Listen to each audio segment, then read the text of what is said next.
Halo guys, bertemu lagi di channel kesayangan kita semua. Di video kali ini, kita akan membahas hal menarik mengenai suku yang ada di Provinsi Sumatera Utara. Sebelumnya jangan lupa like, komen dan subscribe channel ini agar channel ini dapat terus berkembang dan dapat memberikan informasi penting bagi kalian semua. Nah, untuk di video ini kita akan membahas mengenai suku Batak di Provinsi Sumatera Utara.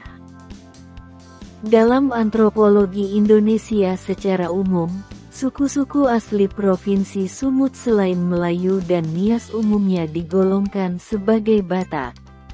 Dari sinilah muncul beberapa pembagian subetnis suku Batak menjadi beberapa etnis seperti Toba, Simalungun, Karo, Papak, Mandailing dan Angkola.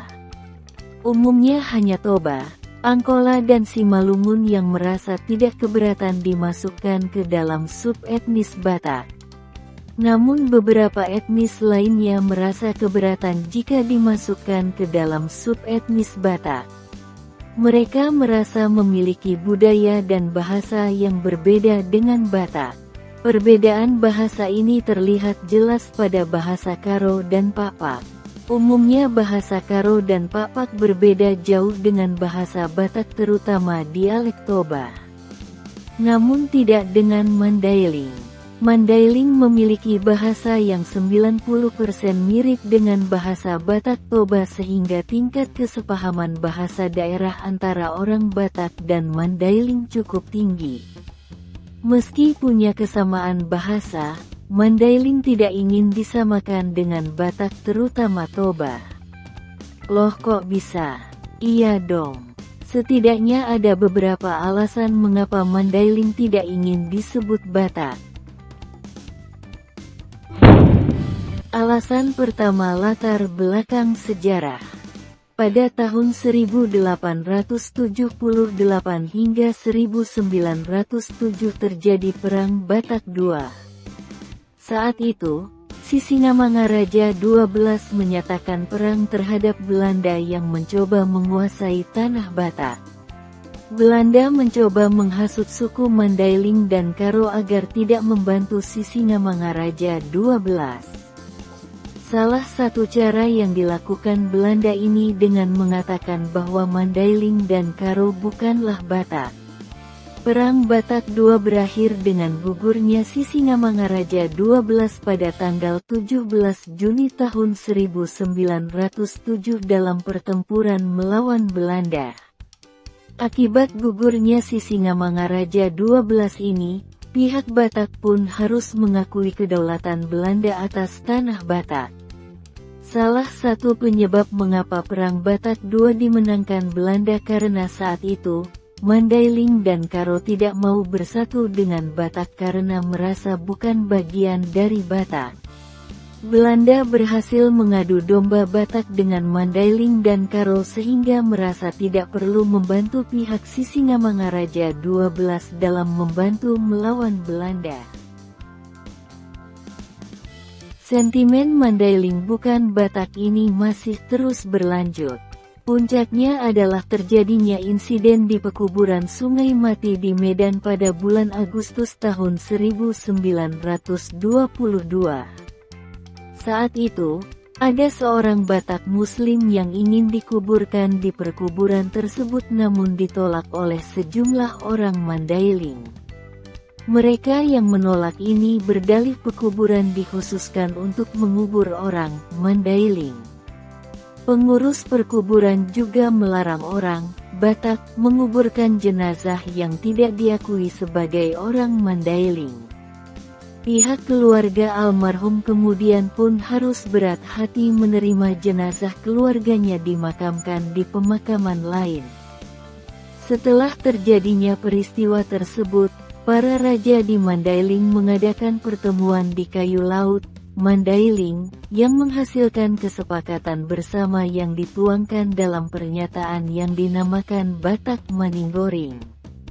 Dalam Batak Maninggoring yang ditandatangani oleh 14 raja dan pemimpin di Mandailing pada tanggal 18 Agustus tahun 1922 ditegaskan bahwa Mandailing adalah bangsa Batak atau Bangso Batak. Belakangan muncul sanggahan terhadap kesepakatan raja-raja dan pemimpin Mandailing tersebut, karena masih ada yang tetap bersikeras bahwa Mandailing bukan Batak. Pada tahun 1930 pemerintah kolonial Belanda melakukan sensus etnis di wilayah Sumatera Timur. Dalam sensus itu, Belanda mengkategorikan Mandailing ke dalam Batak. Hal ini pun mendapatkan protes orang yang mengaku Mandailing dikategorikan sebagai Batak Mandailing. Mereka hanya ingin disebut Mandailing saja tanpa ada embel-embel Batak di dalamnya. Orang-orang Mandailing yang melakukan protes ini kemudian mengirim utusannya ke Batavia. Mereka juga protes ketika pemerintah menyusun dasar-dasar Batak Raat untuk memerintah pada 1939. Mereka menolak jika Mandailing digolongkan sebagai orang Batak. Kedua, alasan agama. Umumnya Mandailing beragama Islam sedangkan Batak umumnya beragama Kristen. Dari sini kemudian muncul sentimen hingga ke ranah kesukuan. Mandailing menganggap mereka tidak sama dengan orang Batak karena Batak suka mengkonsumsi babi karena umumnya Batak beragama Kristen. Padahal tidak semua Batak beragama Kristen. Berbeda jauh dengan Mandailing yang tidak suka mengkonsumsi babi karena umumnya Mandailing beragama Islam. Bagi Mandailing, tidak mengkonsumsi babi merupakan budaya mereka. Ketiga, faktor genealogi atau keturunan.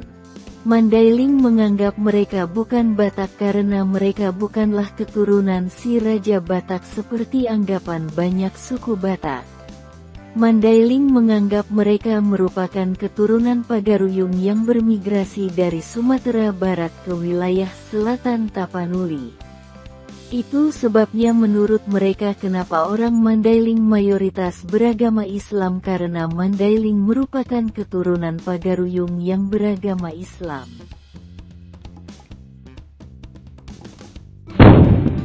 Nah, itu beberapa alasan mengapa Mandailing tidak ingin disebut Batak. Mandailing dan Batak sama-sama menjadi etnis yang diakui sebagai etnis asli Provinsi Sumatera Utara, namun karena beberapa alasan, kedua etnis ini merasa berbeda antara satu dengan lainnya. Semoga video ini dapat memberikan informasi penting bagi kalian semua. Terima kasih karena telah menonton video ini sampai selesai. Jangan lupa like, komen dan subscribe channel ini. Salam Bhinneka Tunggal Ika. Sampai jumpa di video berikutnya.